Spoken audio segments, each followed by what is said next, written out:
The proceeding has ended.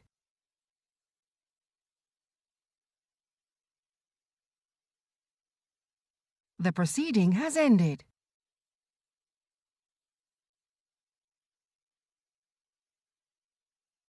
The proceeding has ended.